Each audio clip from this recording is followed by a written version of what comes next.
Panafegodi, partout où vous êtes à la Titi Njoli, moi je suis ici au Kinshasa, capitale de la République démocratique du Congo. Je m'excuse, Kinshasa Mboga Poussière, notre cher et beau pays, Bokerentolinga, Bongo. Un grand merci, n'a pas continuer toujours pour renouveler fidélité dans bonne émission au bas Fegodi international et n'a pas surtout, on va commenter, peu importe commentaire, tu considérer qu'yango, ça va nous aider à aller de l'avant. Nous sommes les syndicats athlètes congolais et nous sommes de Ouazalendo. C'est pas nous de prendre la décision de l'équipe nationale. Mais des fois, nous influencions les dirigeants. Batamboula malam. C'est ça. C'est un groupe de pression. Tout ce qui est là, c'est la barre. Sauf que tout le monde qui est mabé, des bons gens qui ont basata et basata de pona causons ça bon là. Et merci Nabatou. Tout vous a scotché à ces moments.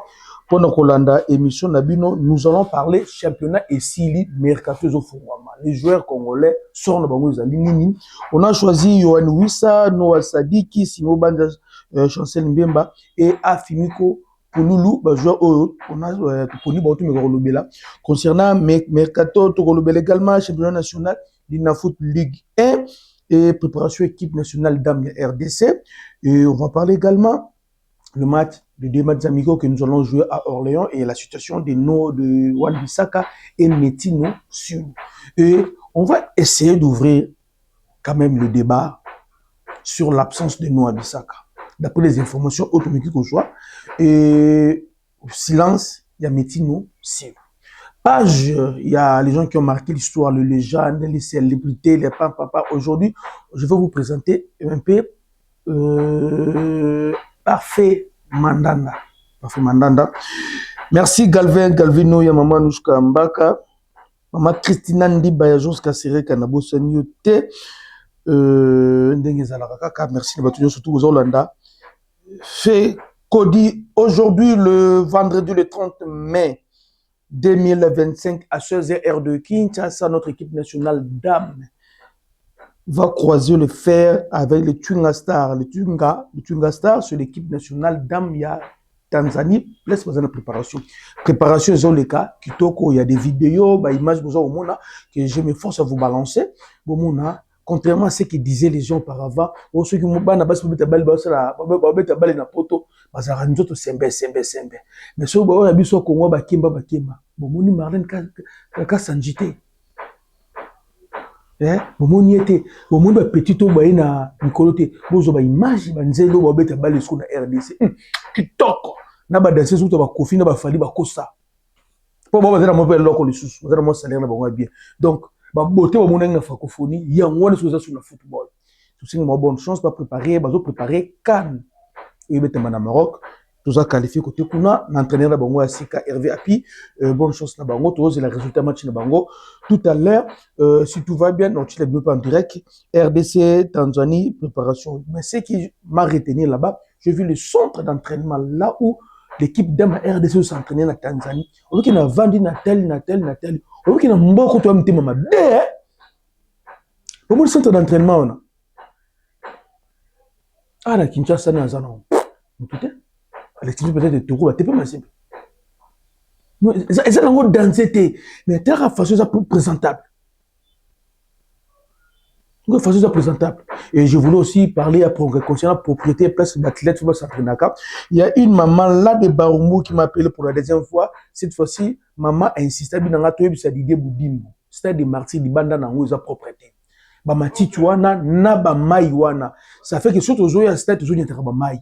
Toujours bimasé toujours interaba mai abi alors et c'est la propreté ba mai wana bonyatango bokenda ndako bo makolo seliba ikoto ba bien ba comment on appelle ça des verres michopi ba lino c'est la son ko do fois 4 ba njolo ko ba chimu excess de bodimbu pour me ko aménager environnement il y a c'était des martyrs tout autour c'était des martyrs ça m'a dit tu wana c'est pas propre. Ils ont dérangé vraiment ma supporters, maman a comme si message nayo et je vais pas parler était abattu le Stade des Martyrs. Où en sommes-nous avec les pelouses de Stade des Martyrs toujours il a Didier Boudimbo à communiquer. Il y a 2 points toujours il a Didier Boudimbo. Contrat signé dans Monaco, visite RDC avec Monaco, na maman Stade des Martyrs. Stade il y a Lumumba, il y a Matadi. Donc et comment à niveau ni Éternel chantier. 13 ans plus tard, et c'est là, Kakati. Je pense que plus que Babakou, tu as fait plus que des Zika déjà. Na bakiti ba chef de Zika là et stade de Lumumba de Kisangani. Yango Lumumba sala nini na Congo. Place ba salele mausolée na ya na boulevard l'échangeur salité. Stade de Lumumba de Matadi et si la raté. Stade de Lumumba ya Kisangani et si la raté. Lumumba comme yombo tout de. Mais par contre, j'ai des images, il y a Lumumba Road na Arua na ngambo ya Uganda. Ils sont contractés par les Ougandais. Lumumba Road, l'avenue Lumumba, route Lumumba, propre. Université Lumumba na Russie, propre. Na Kiba, na Monaki, na Moni, imagine, il y a avenue Lumumba, propre. Ma place, c'est Lumumba, propre. Mais biso mo place c'est Lumumba. Kabasele, Nabakas, Kabasele, côté Kuna. Matchs amicaux RDC, Mali et RDC Madagascar, tout est prêt. Je pense que le moment est venu, mettons de côté la différence, mettons de côté le moment est venu, comment faire maintenant pour match le bien. Première chose, je voulais dire dans Niniwana, bandeko baza na niveau à Paris, bazoluka place ya kosomba ba Paris. Et le prix. Bolbaki bo teka ba billet, d'accord, ba billet bazosomba na ligne, mais ba point de vente bo pour na ba Varese jusque là, bo communiquer ba tout. Et les prix officiels, est-ce qu'ils ont 49 €? Tout le monde sait la nengeni. Alors, hier, moi-même, j'étais à la FECOFA, et j'ai dit, comme si mes sœurs disent non, tout le niveau à Paris, le niveau à Belgique, tout le Angleterre, tout le monde va Varese, le pas roi. Je ne sais pas, peut-être, si on va jouer un match à Orléans, ça la déva, ça date déva, hôtel le pas rosé, tout le jour du match, vous envoyez une équipe, na ba maillot, il besoin stade, ba so ba maillot, ba kota ba na miki mo ba 49 €, ezala ngo ndimokezana tibiso na kina ate. Ato tu Varese le pas $10 funda ke so mara ya copa $5. Vous comprenez? Donc côté on a fait kofa ameka ko bon tout est presque prêt pour kende fait kofa toujours un problème de communication na yé. En principe, il devait nous communiquer le début à rassemblement parce que les championnats au niveau Europe partout les championnats et c'est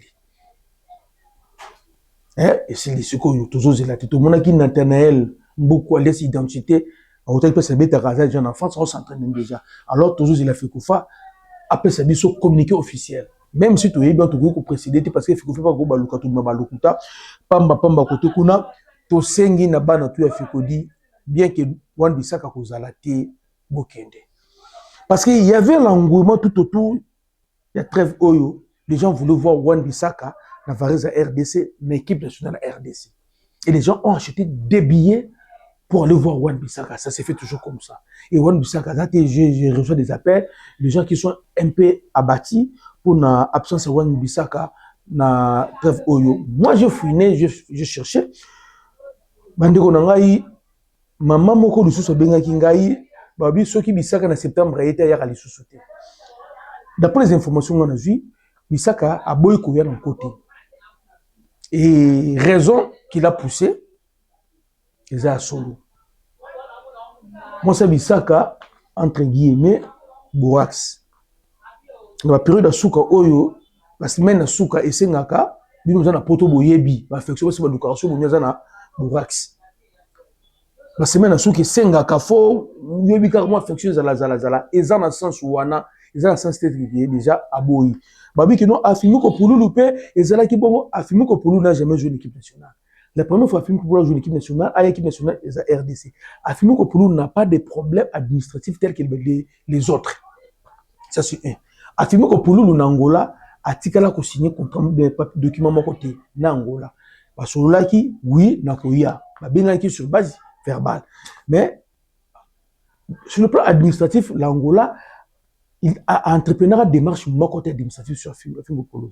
Et nous, avec Bissaka, il ressemble à l'autre côté qu'on a. Ça c'est un. Quelqu'un m'a dit, mon le Québec, que peut aller Kakapoya, écoute, le Québec, on a la Varese. Mais là, on est en Belgique. Oui, on concède. C'est un amateurisme au niveau de la fédération. Comment vous avez si jouer un jour à comité Namboka? Vous pouvez passer passeport de service. Oh, la période de la passeport en Europe, Natika a retrouvé un passeport en Europe. Vous comprenez? Donc, Bissaka, c'est un dossier tout traîné dans le sous-mingité. Il a posé des raisons. Après qu'on vérifie, c'est valable. J'ai vu des gens, qui ont des photos, et moi c'est Bissaka, il y a couple Bissaka dans Dubaï dans vacances. Wana eza ba photo akala, eza ba photo sikate. Actuellement Bissaka ça na ndako, eza na Dubaï té. Akina Dubaï en journée. Ce que bolingini, to mo refilmer bito que to ça papa qui paparazzi to kema, to fa dans compte to king la Bissaka bimi ba to filmer que to ndeni. Bissaka ça en Angleterre qui Dubaï té, les photos que vous voyez au bazu moi si na ye na Dubaï, papa wana eza quand même vie privée na ye botika ye. Et ba kendaka Dubaï bozu ba photo na Instagram na ye botie, eza ba photo ya kala. Bissaka ça en Angleterre, eza na Dubaï té. Côté Bissaka, il y a également le dossier Etali Metino Sindou. Des gens disent que Metino Sindou également, lui aussi a utilisé l'équipe nationale de la RDC pour le transfert. Non. Il faut poser la question à Guibou Kassamoussa. Sélectionnera Metino pour la première fois dans U20. Et après, il va sélectionner. Le match, il y a un problème. Si déjà l'équipe première, il y a Afrique, l'équipe première Afrique, il y a un problème dans la Fédération européenne Héros. Confédération européenne de football, là tu fais CAF, Europa na banco. Concernant la date où il y a la journée FIFA, les clubs européens va libérer les joueurs. Et ça arrive des fois, la date FIFA, ils ont libéré les joueurs. Il y a qui Tunisie stage, mais tu as la première division, il y a un titre. Le FC Bâle, comme la Suisse, il y a un titre. Un joueur très important dans le club, il a libéré. À Boya Kouyate. Il y a un tournoi U20. Un joueur très important, le club a libéré tes amis à la journée FIFA. Tu peux tenir rigueur. Oh, bah, mis premier, maladie, vrai RDC. Papa, un skep, pour le Rosala, joueur congolais, il faut que la carte, on a vrai RDC dans le quai sur le titre. Tottenham, mes titres. Il y a combien de Varese? Combien de drapeaux, pardon? Mais il y a combien d'étrangers dans Tottenham? Les Sadik qui battent le titre. Il y a combien d'étrangers dans l'équipe de Sadik? Il y a combien de drapeaux? Si c'est 2 ou 3. Alors les autres là. Bobi mana conception wana, il y a trop balabala. Qu'est-ce que l'équipe est joué titre, il faut qu'un joueur là un drapeau en boca. Na yé. Non. Oh, Metino a s'identifier sous comme congolais non botika. Il faut poser la question à Guy Boukassa. Pourquoi na ba renseignement sous sur un joueur important dans le club na yé na ba date FIFA T. Son équipe a koko libéré, ta koko boya na épée. Et ça les sous-moutés. Botika champion Metino, si Zakuna, na wan bisaka total la négima comme na musa okende. C'est ici que je voulais parler de l'Okomoko. Les vrais problèmes, c'est la politique nationale, la politique sportive nationale. C'est ce qui tue le sport au Congo. On ne peut pas continuer qu'on soit dépendant des binationaux. Les binationaux ont le même droit avec les joueurs formés Namboka. Mais on ne peut pas qu'on soit indépendant, qu'on soit dépendant des binationaux. On doit former les joueurs de la discipline et tout à niveau éternel. Si aujourd'hui nous tous nous sommes conscients, il n'y a aucun joueur local qui peut concurrencer les 11 de départ. Il y a des sabres, nous sommes conscients. Peut-être que polémique parce qu'il n'y a aucun joueur local aujourd'hui qui peut concurrencer le 11 de départ à des sabres. Mais le talent est ali. Ce qui est championnat national, ils ont un niveau zalaki. Où on commence à voir que non, le joueur va bella, le club va kasusu la kilicho. Ba ebung ba kasusu ba ebung ansim tozu ba isaman peko. Il s'est même pas que jouer aujourd'hui qu'on a là-bas et il s'est même pas que quand nous appelle les colos. Kasusu la Kilicho, ça fait plusieurs années qu'on a un poste latéral gauche wana, il n'y a pas et quand nous sommes les colos. On avait l'effet follet Biscotte Mbala comme Jonker avec Claude Roy. Qui doutait de ses talents en équipe nationale à l'époque? Matoumo Nazo la room. On peut pas faire le parcours d'une équipe nationale. Robert Kidia Banapoto RDC. On prend même les Ngwe Bomboko. Les cas Songo, je prends les Mimura, je vais pas Kitakachi. Beaucoup de joueurs locaux ont avec l'équipe nationale. À l'époque, ils ont mérité. Les vieux Kabongo, les vieux Maye Layel, Richard Mapuata, toujours Boulaïma, American Pangi, Bangasana Ilongo. Parce que na niveau na époque na bango, na niveau local, championnat c'est là na niveau. Et on ne pouvait pas douter de la compétence de mon équipe nationale. Raison pour laquelle toujours on peut bachan. On peut toujours on peut bachan. Lorsque le niveau local, si nous réussissons d'élaborer une politique sportive nationale, il y a bien. Et que le championnat national, ils ont un niveau na yango. Na yabisibino concurrence est comme un rude d'une équipe nationale. Je me rappelle en 2016, quand on était à Chan, en Rwanda, je parle avec des joueurs. Babanda qui ouya dans Congo à l'époque. Je parle de Shataka Kolo, Nen, Bazou Ngabaya Congo. Na tuni banso batela ki Chan, batela ki Chan. Na tuni bango, bojeni bo sepelu na batangi na kuma Meshaki. Babeta rabali na poto, et batela se Meshaki, c'est bon. Vous comprenez? Tolongwe wana. Cédric Mungungu, il est parmi les rares joueurs où Beta Balé, il y a haut niveau, à Simbaki cité, qu'on se dise quand même la vérité. Tout cela, Cédric Mungungu. Alors, à l'époque, lorsqu'on avait une équipe nationale, les joueurs qui venaient, Imana, Vita, Namazembe, atteignent les 3 clubs. Ceux qui ont rassemblé l'équipe nationale, ils ont joué à Imana, Vita, Mazembe, Bazana, Bangwana. Donc, on s'entraîner au fond de lui, avec toute honnêteté, à nombre de différence entre membres du poto, na ba obazalaki wana. Kutu, ba obazalaki awa, bazalaki na mo endurance, koleka bango. Il donnait l'impression des gens qui jouaient avec leur âme, comme s'ils n'ont rien à perdre. Cédric Mungungu, il a encore envie.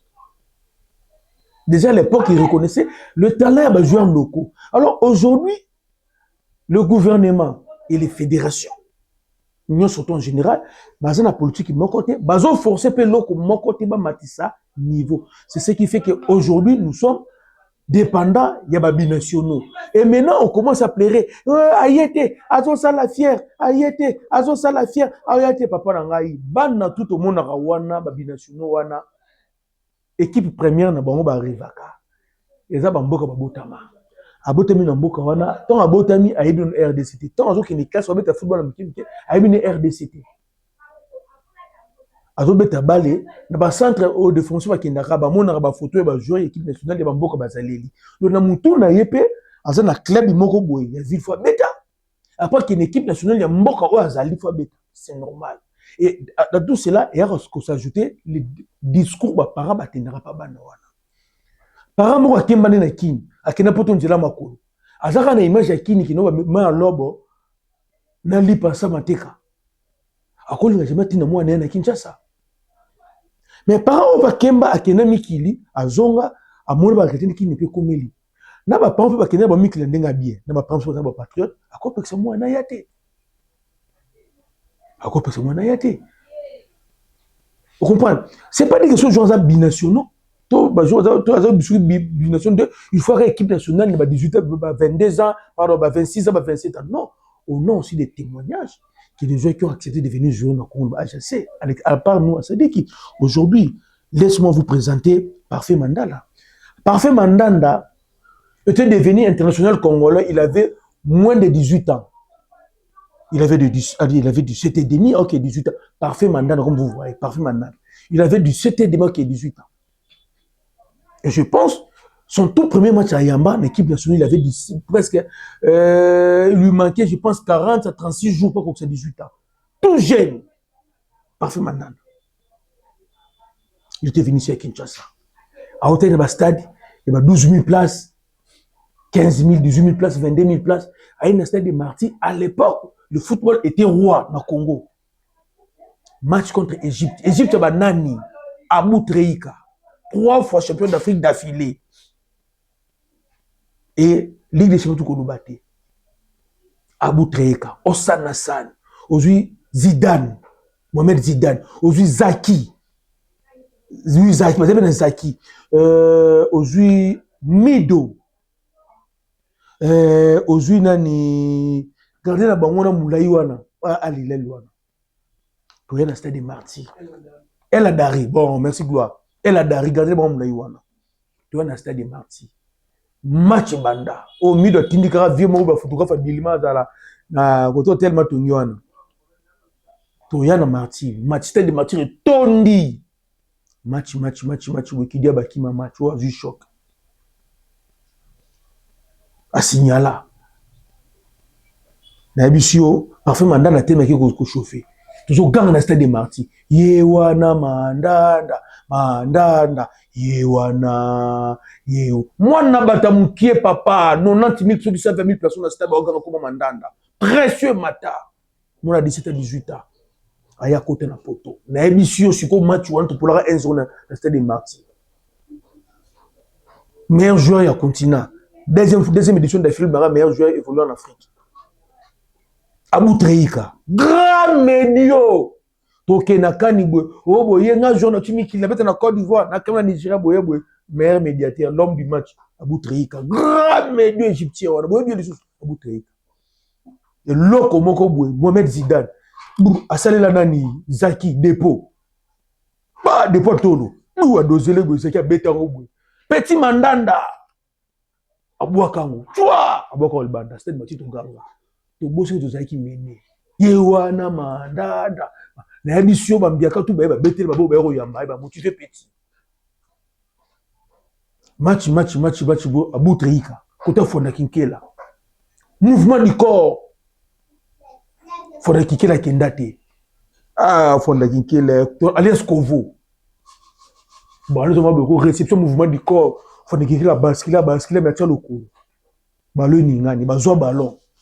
Ah nous baka nous ka latéral gauche na bango na zo ballon bon sera ballon ya. Mouyembe. Mido. A Mido côté la deuxième temps Mido. Ya. Mido donne da ballon. Nous. Na deuxième poteau. Petit wana mandanda mona 17 de 18 ans. A plongear. Chua cha loboko. Aboka ballon qui da corner. Toganga na stade. Tobo sani ki toza mené. Stade Mobimba, Nassima Mandanda. Il avait même pas 19 ans. Il avait lui marqué, je pense, 35 ou 36 jours, comme ça 18 ans. Moi, Namouké. Tobima to pola, même Nanzela, to ozona mandala, to milara mandala, to mo finga kidiaba. Quand des ans Mandanda. To pola match on to bima na estion parce que to mona moi Namouké a outi poto andima biso avec l'équipe nationale. Parce que grand match. Youssouf Mouloum a une équipe nationale RDC. Il avait quel âge? Je me rappelle match le bosseur Youssouf Mouloum. Abandon le salaire tient tel est bien dans le stade. Donc pour vous dire que non, qu'on pour un joueur à une équipe nationale en Afrique et dépendant rappel des discours à mes parents. Parents ont été allés sur le Niamboka. Parfait Mandanda Goli. Il est né le 10 novembre 1989 dans la ville de France. Notamment en France. Actuellement, il mesure 1,82 m, gardé des pieds forts, pied droit. Parfait Mandanda.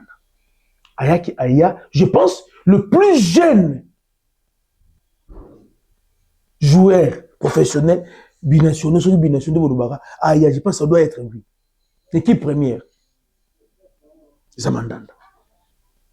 Nous, on s'est dit qu'il peut y avoir un souffle Mouloum, parmi les jeunes, je pense que le souffle Mouloum a 20 ans.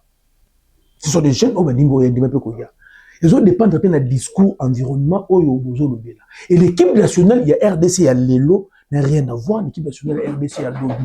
Les problèmes que les Bakabou, ouais, les Kebano, les Tissera réclamés, bah, améliorer l'équipe nationale. Et je mets quiconque a défi. Si on prend 2 ou 3 nations, il y a Afrique noire, on va appeler ça, bah, prime, il y a bien, nous sommes en Akati. Donc, il faut que la fédération a ça la politique à l'amour et qu'il faut développer le football dans la base. Partout dans le monde, on commence à... Même Yemro FIFA peut ça bon à chaque fédération pour qu'on développe le football dans le niveau à base. Mais ce qu'on développe le football dans le niveau à base, il y a l'équipe de la fédération. Bon d'attendre, Sali, côté Kuna, on évolue.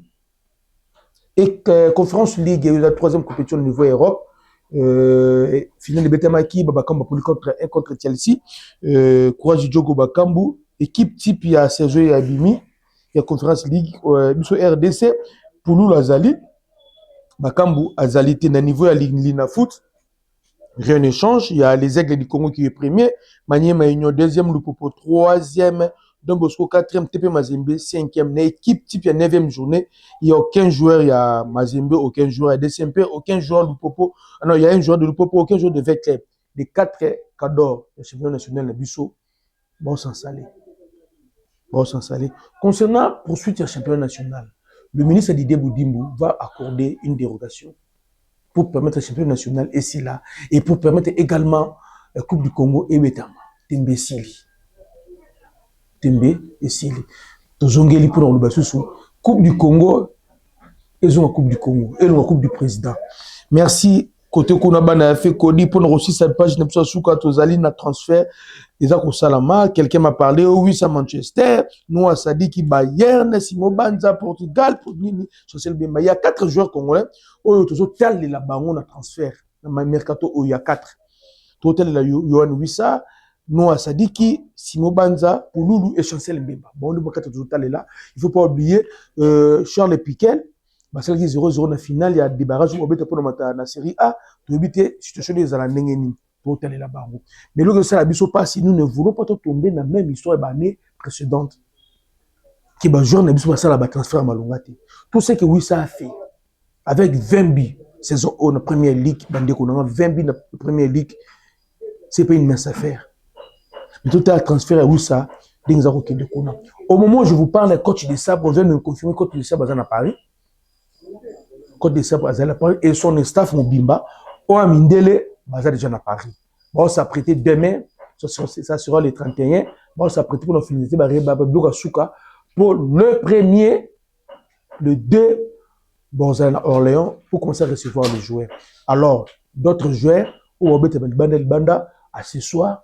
Bon, il y a déjà Paris. Les rassemblements officiels non d'identité, rassemblement, ça va se faire directement à Orléans aux dernières nouvelles. Donc, les gens vont venir à Paris, bah, Orléans. Mais le staff technique, l'entraîneur, et on commence à faire déjà une mise en place pour le rassemblement. Merci d'avoir tout le monde Fikodi. Ce qui a retenu aujourd'hui, il y a l'Iboso championnat national de foot et Katanate, dérogation équipée Sama.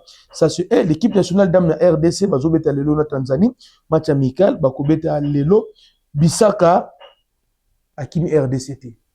Sa femme, Nde, Bourax, deux fois Zalanaye, encadrement, moi, on a privilège. Tout le monde a un peu nini. Et ça, la mapé, na joueur rebelle qui m'a salinga bota, a été. Pour ça, il y a un problème. Mais sinon, aussi, jusqu'aux preuves du contraire, il est toujours de part.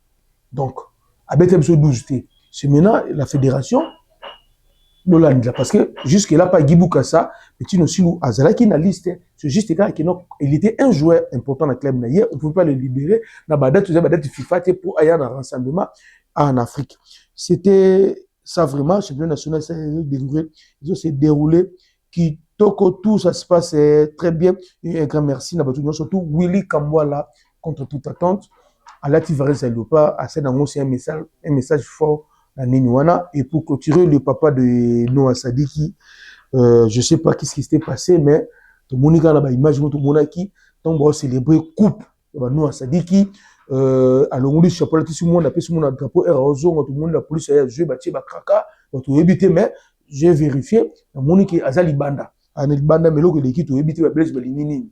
Pour le monde, on a un bon nouveau dans la Belgique, tout éviter. C'est samedi, donc demain, croisement, rendez-vous, tout ça, rendez-vous, moko demain, amenez vos enfants.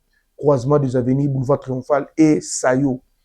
Dans le cas, il y a Sainte, il y a PNMLS, Académie Francis Football. Boya Bana, kuna boya ko inscrire Bana Nabino, bazwa même idéologie que nous à Sadiki. Merci Nabato Fekodi. Ciao, bye. Merci.